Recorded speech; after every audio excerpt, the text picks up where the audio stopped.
Thanks for staying with us. You know, today's Thursday. It's our gisting day where we discuss family, relationships, parenting, and the works. So today, we're discussing when you go visit your in-laws. What is the modus operandi? And we're going to be taking our conversations from two online posts that we saw. One was from Pastor Mrs. Adejumo, where she was saying that she was just talking to singles in the singles conference, sharing practical steps on what a young lady should do when she goes to visit her in-laws for the first time, how she should dress, how she should look, how she should sit, how she should engage them, how in the entire behavior when you go into your in-laws house for the first time. Then we juxtapose that conversation with a post where a woman shares her thoughts on how both genders are treated when visiting their prospective in-laws. So according to her, a man will visit his in-laws and be treated like royalty. You know, the woman will visit her in-laws and be expected to audition for the role of a maid. The game is triggered. So this comes after Clergywoman, obviously, as I said, Mrs. Funke Adejumo also said women should have a way of behaving with their in-laws. What are your thoughts on this? It's quite interesting because we are trained in a certain way, but as society is evolving, people are seeing things differently, they're doing things differently. Even in-laws are doing things differently these days. Call us on 081-0764-1679, 090-241-63440. You can also tweet to us at TVC Connect. Please hashtag YourViewTVC so we can read the tweets. I was just laughing when I was reading this thing because, you know, when I was going to visit my own in-laws for the very first time, I mean, I'm one of those ignorant Lagosians that, you know, you don't go outside this small, tiny box called Lagos. So I was being driven all the way at the time to Ife, and I think it was my first time going to Ife. And, you know, I didn't even know, I was so excited. And I entered there, I was just confused. What do I do? Of course, I'm a Yoruba girl, I knelt down, the whole works, you know.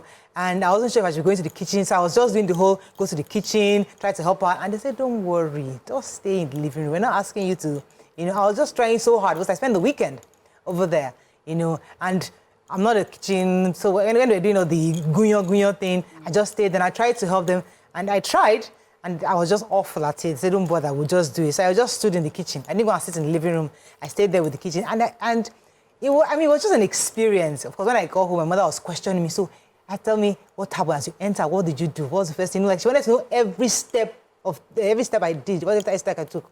And it was just an interesting experience. When I was hearing Pastor Funke Adejumo talk about it, it was quite familiar in the sense that, okay, everybody is apprehensive about taking that first visit to your in-laws because you don't know what's expected. So let me come to you. What are your thoughts on this issue of visiting in-laws and the way people are treated? Because when my husband came to the house, nobody was expecting him to go to the kitchen. He was welcomed like, Brown, hey, welcome, you know. My mother was happy to see him. They have cooked the whole house for him to serve him, you know. Everybody was waiting for Mr. Brown, for Femi at the time to come. So it was different somewhat. But what are your own experiences and how would you take this comments? It's really not a, you know, this life, no balance kind of thing. No balance. No balance at all. So it's the same. It's really our culture. But what Pastor Adejumo said is something that I totally agree is the same conversation your mother has with you when you're visiting your in-laws, same conversation your aunties have with you. When you come back, they still test you on those same grounds. How did you sit? How did you look? Hope you did not eat too much. Hope you did not stretch too much. Hope you did not talk too much. You know, all of those things. So there's nothing new there. If anybody has any reaction to what she has said, I don't know where you're coming from. It depends on maybe the kind of family you're raised. But the issue for me is that the standard they give a girl, yeah, visiting for the first time. We've seen videos of guys who say that the girl did not collect broom from their mother. Which mother choose not to clean the house before the girl come? You see that. And the mother will not be at fault. That I'm visiting my in-laws for the first time. They will leave the house dirty, upside down for me to come and clean, as my test. Why? Are we auditioning for housemaid? We've seen all sorts of things that, you know, they will say the girl comes. That was not the first day. If I'm looking for husband, you have not found a good wife. What you have simply found is somebody that needs a husband. Because I'll just make sure that you marry me. I will collect broom. I will make sure I sweep you. If your mother, I will sweep her leg to sweep everything. I will just make sure I impress you people with my and hide my bad behavior. You know, but the test, people, they still keep putting girls to that test. Yeah. If the girl was in a relationship and just wanted to fight, maybe she would be herself and then they will still judge. So we've seen that debate all the time. Why is it always different? When my husband visited, my mother take her hand. In fact, for my nikah, my mother used her hand over the months when they were preparing for the nikah to break the melon that they used to cook egusi for him. Everything from her farm, her garden, I will do it myself. Everything. I said, I hope they will do the same for me. And when I went, they did not do it like that for me. I kept looking at it. So somebody passed me. I want to share the video that comes to Amaka. Let's see the video of Pastor Funke Adejumo. Advice that first trip, you don't go with a gift or something too big, maybe just a basket of fruit or something, or wrapper for mama. When you get there, depending on your culture, in my culture, we kneel to greet elders. As a Yoruba girl, you will kneel down and remain on your knees. And you will let your eyes look down. It's not that you'll be staring at the mama and the baba and everybody there. Let them tell you to stand up before you stand up. Even if you're an extrovert, please pretend that day. Yes, ma'am. Yes, ma'am. Stand up. Ah, my daughter, stand up. Thank you, ma'am. Thank you, sir. Okay? So you stand up. When you get inside, sit on the very first seat. Don't walk around, the length of the house. Just enter and sit down. When you sit down, you may not realize they may be watching you through the keyhole because you've gone there for your entrance exam. Your own is more than the man. So you calmly remember what you wear. It will not be something you'll be looking for scarf and be pushing like this, and then one high heel shoe that you are shaking. No. Be as comfortable as possible. Not that your cleavage, everything is okay. If you must look around, turn your eyes, not your head.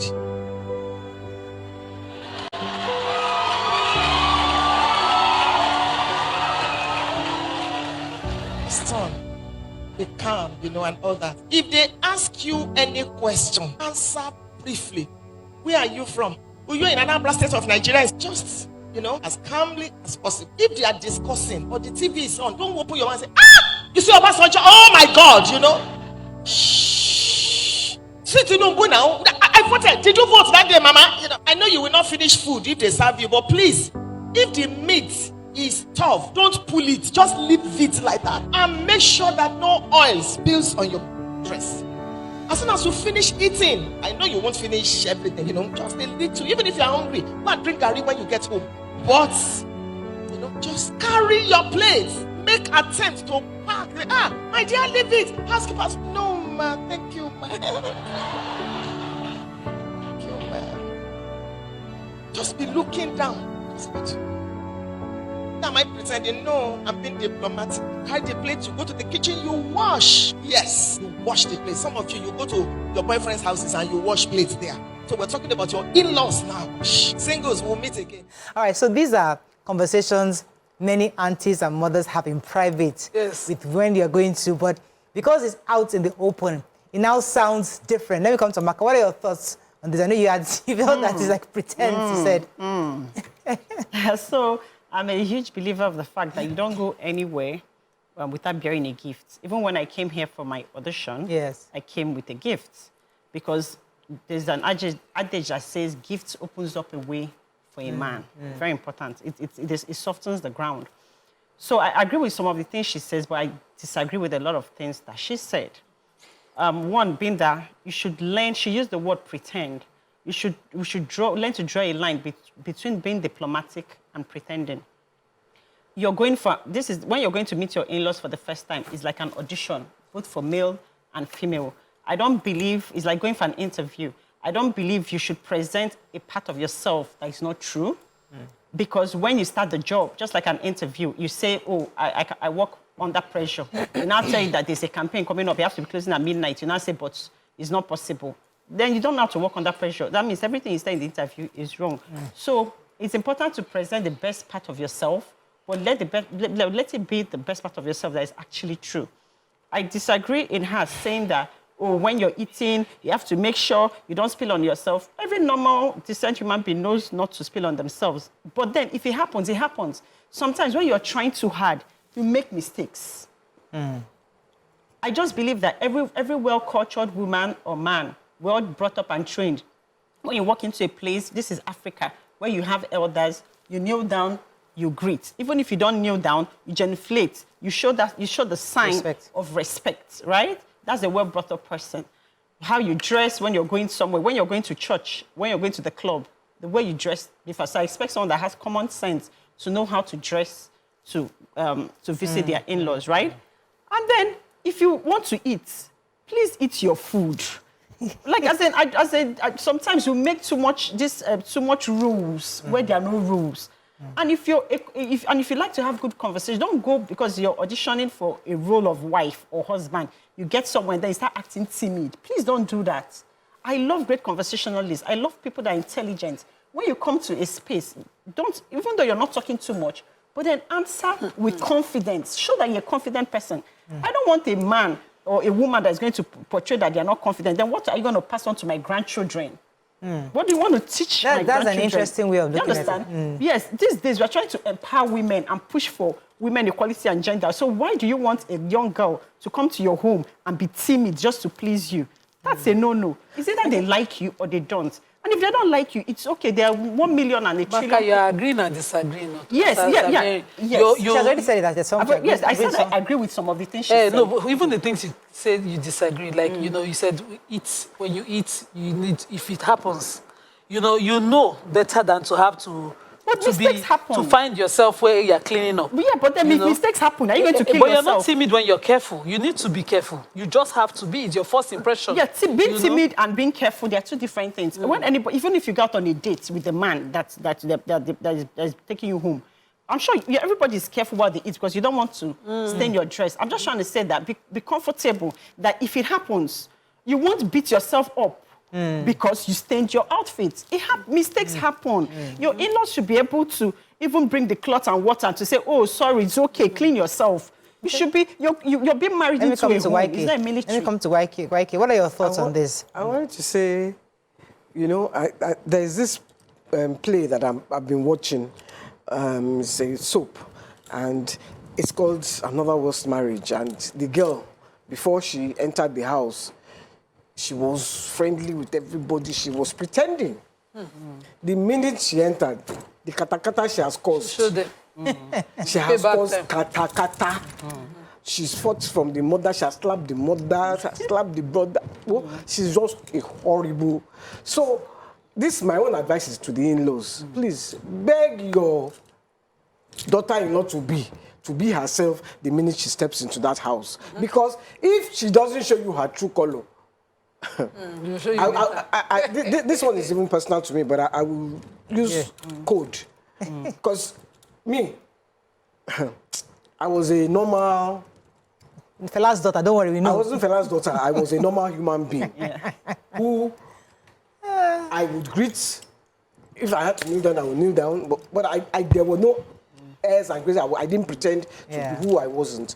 Another person pretended to be... when they compare, say, look at this one. See this one. She's always kneeling down. This see the Omofela. See, when she now finally entered, everybody go and sit down in your. Don't come near my. Show them Pepe. Don't come. So it is. So beg. So I'm begging in-laws now. Beg your daughter-in-law to be herself. To be who she is, because if is she there doesn't money show more? You, is there who needs it more? But so you know, is that because yes, they will not, after she has finished pretending and acting and sitting on the corner of the chair, when you come to the house, she will sit in the main and say, Auntie, I don't even want you in my house. Yeah, move. But do you think, looking at it in a different way, do you think even all this advice that we give to both men and women is a way of somewhat weakening the men? And the reason why I say that is because a man should be able to be bold enough and confident in whoever he is marrying. If I'm marrying an Atasweswe, somebody who is a firecracker, I am confident I'm bringing that firecracker home and I'm able to defend her that, okay, she's a firecracker and I love her like that. Exactly. If she's the humble type, because there's some families where the whole family is a firecracker, like Nyma will tell you that in our culture, they are firecrackers. But if somebody comes in quiet and peaceful, doesn't like to abuse anybody, she can come in to be herself. And her brother will say, listen, this is what I want. She's not one of those that will be joking and laughing and abusing. She's a very quiet person, doesn't talk too much. That is fine. So if we keep up this appearance of, okay, we have this is the modus operandi when you go see your in-laws, does it weaken the men such that they're not able to defend who they are marrying. They're able to say, this is who I have chosen, with or without ability to eat properly, with or without the ability to kneel down to the ground, because some of them marry foreigners that don't understand these things. So do you think when we put these rules out, it somewhat weakens the man's ability to defend or be confident in who he's marrying? So there's an age where this can apply, what you just said. So when a man is much younger, less able to stand his ground, and you know, it's more difficult to stand your ground against your own loved ones, your family members. You know, that's when this influence can happen. But when a man is far, has seen it all, there's a level to what you can say that can change his mind. So I've been to some families where they will say, you see this member of family, anybody he marries, we could just accept them. My other sister's husband, I remember her people they're from Ijebu, and she was saying, the mother was saying, anybody he brings, anyhow she be. So they usually, when I dated Yorubas, they used to tell us kubo kubo. They call us, you know, such. One even was very detrimental to how she addresses me.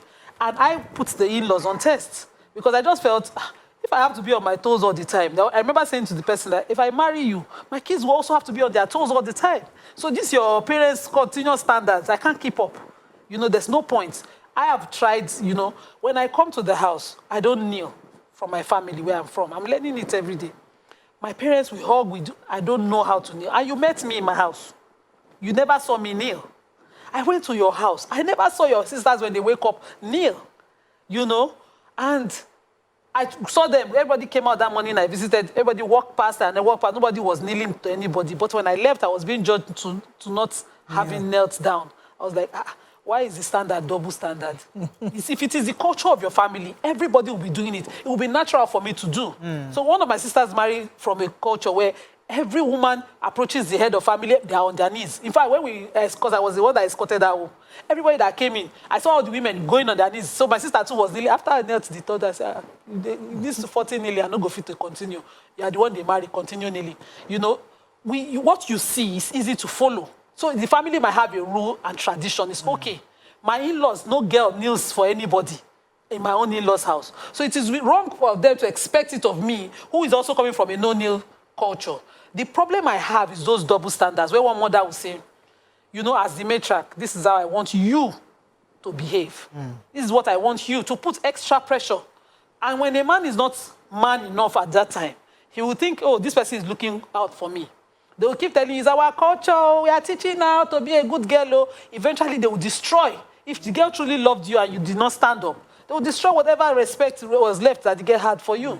So a man who is more mature can escape this. But Africans, we've always seen it, the double standards, and how they use it to control a man who's not yet there.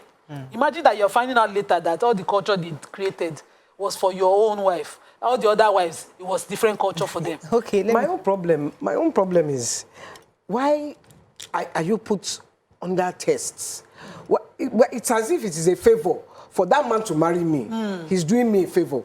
We are doing each other a favor. Thank you. You know, so the way they make it seem is as if, oh, the woman, they are married you would have just been walking around the streets without husband. There is no award you get for being married now. There's no award, so... no, there's some men. There's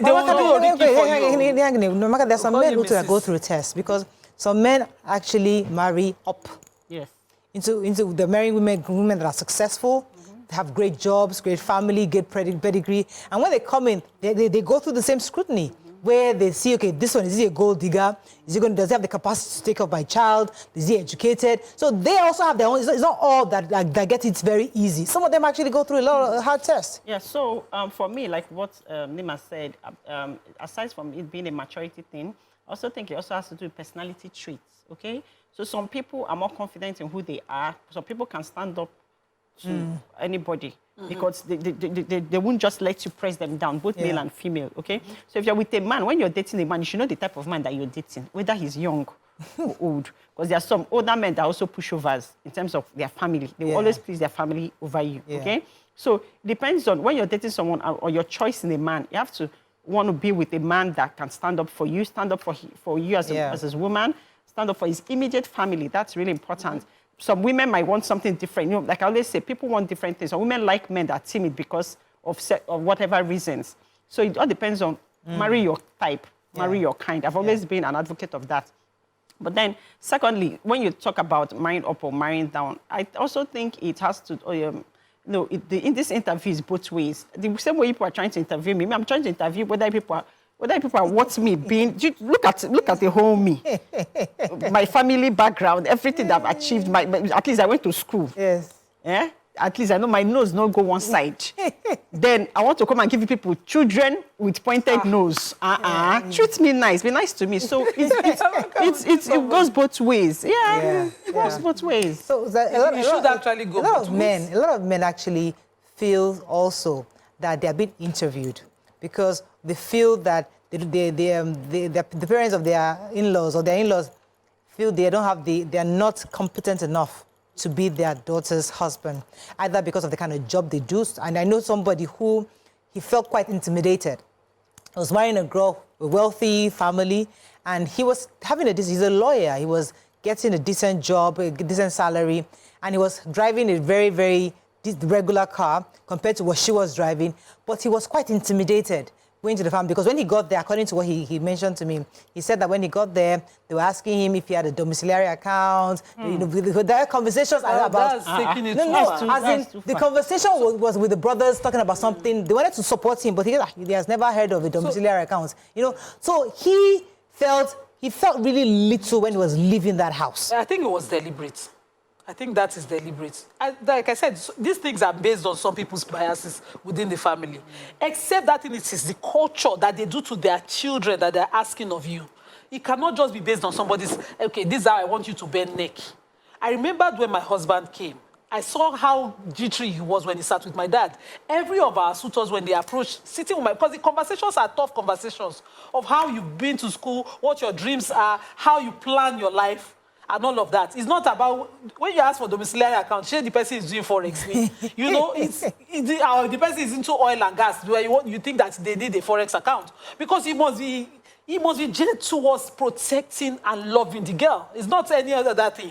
So he has to pass that test. We have not answered the question from the video of Pastor Funke Adejumo, because what she was advocating for is what many mothers and aunties actually tell daughters.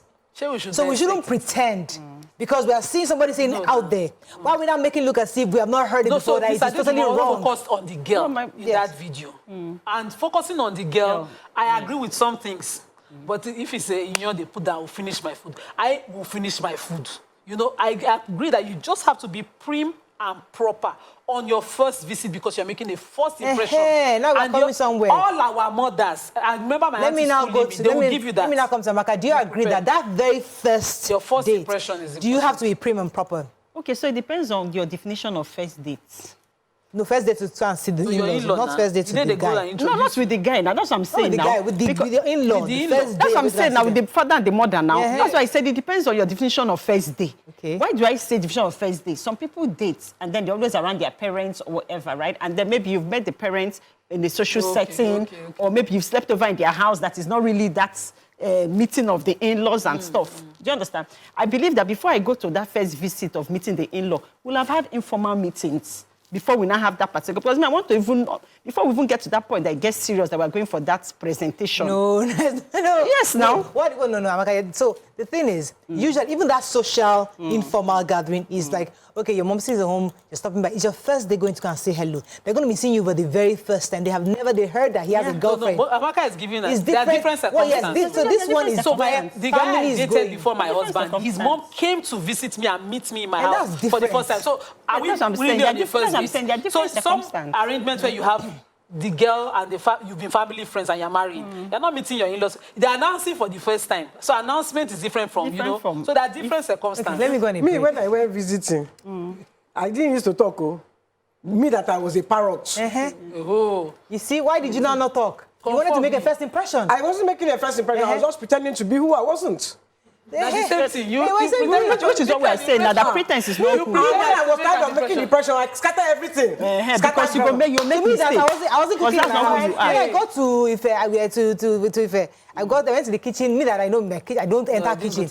In the next morning, everybody was sweeping. Of course, I woke up with the money. I was asking for the broom. Me that in my house, I don't sweep in my house. I was not trying to do broom. It was very clear that this girl doesn't know how to sweep. Auntie, don't worry, bring the broom. Don't just give it. You must have just said that. Don't bother. My sister-in-law, boys, everybody was cleaning the house. I just give me a rag, let me have it. I was just cleaning. They could tell that Auntie, you know, but I just had to. But same thing. There's an impression. Yeah. So if I wanted to be myself, I would get in there. I won't go into the kitchen. Yeah. I'll be served. I'll leave the plate. I'll go to my room. No, you will not leave the plate. I'll take the plate to the kitchen, which is the regular. I'm just saying that if I wanted to be myself, I'll wash my own plate. I didn't wash my own plate. I had to wash everything in the sink. When you come back, we'll talk about the things that are practical and the things that are not practical. So those things happen. So let's not pretending as if we don't do it. Let's go on a short break. When we come back, we continue with this conversation. Stay with us. We'll be right back. Stay tuned. Your View will be right back.